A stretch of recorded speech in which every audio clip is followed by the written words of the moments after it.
लोग फेल होते क्यों हैं? मेनली स्टूडेंट डोमेन जो है एग्जामिनेशन से भरा हुआ है और हर दिन एग्ज़ाम होता है। साल में 5 बार बच्चे एग्ज़ाम में बैठते हैं, लेकिन हर कोई एग्ज़ाम के थ्रू होता है। दिन में, रात में, कहीं न कहीं आपकी कुछ न कुछ परीक्षा हो रही होती है। तो आज मैं यही आपसे चर्चा करने वाला हूँ कि फेलियर क्यों अच्छा है और कैसे हम अपनी एफिशिएंसी बढ़ाएँ, अपनी रेज़िलियंस बढ़ाएँ कि जो हमारा फेलियर का रेट है वो कम हो और हमारा सक्सेस का रेट बढ़ जाए।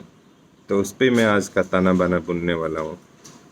फेलियर के जो मेन कारण हैं वो हैं कि आप अपनी कैपेसिटी से ज़्यादा ट्राई कर रहे हैं और यदि कोई फेल नहीं हो रहा है मतलब वो अपने कंफर्ट जोन में बैठा है, मतलब वो कुछ करना ही नहीं चाह रहा। फेल होना एक बहुत ही बढ़िया बात है। यदि आप फेल हो रहे हो तो आप कुछ कर रहे हो, ये मान के चलो। जिस दिन आपके मार्क्स कम आ रहे हैं तो आप समझ लेना कि आप टफेस्ट एग्ज़ाम अटेम्प्ट कर रहे हो। आपने ईएस का, आईएएस का एग्ज़ाम दिया है, आपने अपनी कैपेसिटी से ज़्यादा बिजनेस किया है और आप सक्सेस रेट कम है, तो आप ये सोच लो कि आप इतने ब्रेव हो कि आपकी कैपेसिटी से आप ज़्यादा ट्राई कर रहे हैं। और ये एक आदमी ब्रेव हार्ट का ही हो सकता है, कावर्ड्स ऐसे अटेम्प्ट नहीं कर सकते। तो जो कहते हैं ना कि ये तो फेल्ड है, इज़ अ फेलियर, ये जो विश्लेषण लगाते हैं, आपके सामने एडजेक्टिव लगाते हैं, ये बेवकूफ़ लोग हैं, वो लोग हैं जिन्होंने कभी फेल होना सीखा ही नहीं, जो घरों की चार दीवारी में बैठे हैं। तो आपको फेल होना है, हो रहे हो और होना ही चाहिए ज़िंदगी में। हर दिन में शाम को आप गिनने बैठो तो कम से कम 2-3 फेलियर दिखने चाहिए। फेलियर इन सेंस कि एब्सोल्यूट फेलियर कुछ नहीं होता। कोई मून अपना मिशन या मार्स मिशन फेल हो जाता है तो इसका मतलब नहीं हुआ कि हम फेल हो गए। That is one try you are giving into that direction. Next time फिर हम मार्स मिशन पे जाएंगे, मून मिशन पे जाएंगे। क्या हुआ, हमारे मिशंस छोटे हैं, हमारा मून छोटा है, हम अपनी कैपेसिटी से डिसाइड करते हैं कि हमारा टारगेट क्या है। लेकिन जो टारगेट अपनी कैपेसिटी से ज़्यादा बिल्ड ही नहीं करता, वो आदमी, मैं तो बोलता हूँ, आदमी कहलाने के लायक ही नहीं है। वो जानवरों के किट में आते हैं। 2 टाइम की रोटी खा ली, घर में बैठ गए, सो गए, उठ गए, काम कर लिया, फिर सो गए। ये डेली कोर्स करने वाले लोगों की फेलियर समझ में नहीं आने वाला है। यदि आप फेल हो रहे हैं तो मान के चलिए कि आप अपनी कैपेसिटी से 4 गुना काम कर रहे हैं, 10 गुना काम कर रहे हैं, तभी आप फेल हो रहे हैं।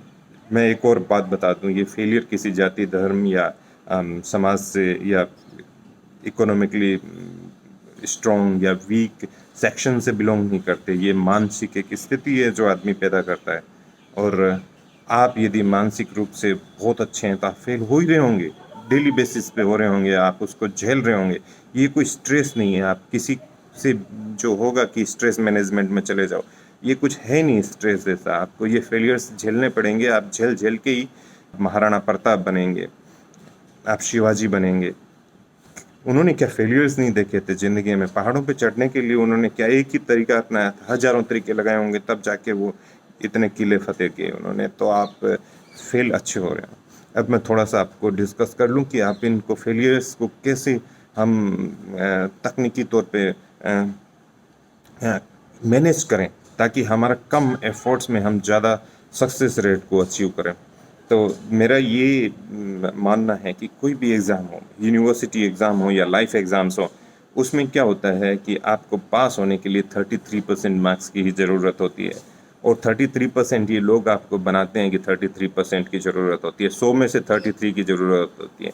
लेकिन आपको पता होना चाहिए पेपर हमेशा 140 से 160 मार्क्स के बीच में सेट होता है, उसमें से 33 लेके आने हैं। तो बेसिकली आपको 20% मार्क्स ही लेके आने हैं। तो 20% मार्क्स लेके आना किसी चीज़ में ज़्यादा तकलीफ नहीं होती। आप इतना टफ एग्ज़ाम ले रहे हो कि 20% मार्क्स भी नहीं लेके आ रहे हो, तो मतलब आप बहुत अच्छा कुछ चीज़ अटेम्प्ट कर रहे हो। आप मान के चलो कि 20% नहीं आ रहे, मतलब ये आपके लिए जीवन में एक चैलेंज है और चैलेंज आपने लेना सीखा है। आप इंजीनियरिंग में आए तो आपने ये सोचा कि मैं इंजीनियरिंग में करूँगा और करके निकलूँगा, और एक ऐसे इंजीनियर बन के निकलूँगा जो एक नई ऊंचाई, नई आयाम स्थापित करेगा मेरे फील्ड में। भले ही वो डिज़ाइन हो, भले ही क्रिएशन हो, भले ही सॉफ्ट कंप्यूटिंग हो, डेवलपमेंट हो, या कंट्री में कहीं आपका कंट्रीब्यूशन दिखता है तो उसमें आप एक नए आयाम की तलाश में निकलेंगे। तो ये एक साधना है जिसमें आप फेल हो रहे हो और उसमें धीरे धीरे अपनी आप सक्सेस रेट बढ़ा रहे हो। जिस दिन आपकी सक्सेस रेट बढ़ के 50% से ऊपर आ जाती है ना, तो एक आप सेलिब्रेटेड आदमी या पर्सन गिनने के कैटेगरी में आ जाते हो। समाज आपको कहता है कि आप सेलिब्रिटी हो। आपको 100% सक्सेस किसी को मिला नहीं है, किसी को ही नहीं मिला है। आप क्या सोचते हो कि 160 मार्क्स का पेपर किसी प्रोफेसर को दे दोगे तो वो 160 में से 160 स्कोर करेगा? या कोई जीवन में टास्क जो सबसे बलवान आदमी है, अंबानीज हैं, बिरलाज हैं, उनको दे दें तो उनका बिजनेस क्या सक्सेस ही जाएगा? ये अपने एफर्ट्स डालिए, अपनी जो चीज़ें हैं उनके इर्द गिर्द जो आप ताना बाना बुन रहे हैं जीवन का, जो आप अपने देश को एक उच्च स्थान पे देखना चाहते हो, अपने समाज को एक ऊपर लेवल में लेके जाना चाहते हो, आप अपने परिवार को एक कंफर्टेबल पोजीशन पे लेके जाना चाहते हो, तो फेलियर को देखना चालू कर दो और आप उससे फाइट करो और अपनी सक्सेस को बढ़ाते रहो। आज के लिए बस इतना ही। आपकी सोच क्या है सक्सेस बारे में? प्लीज़ शेयर करिएगा। Thank you.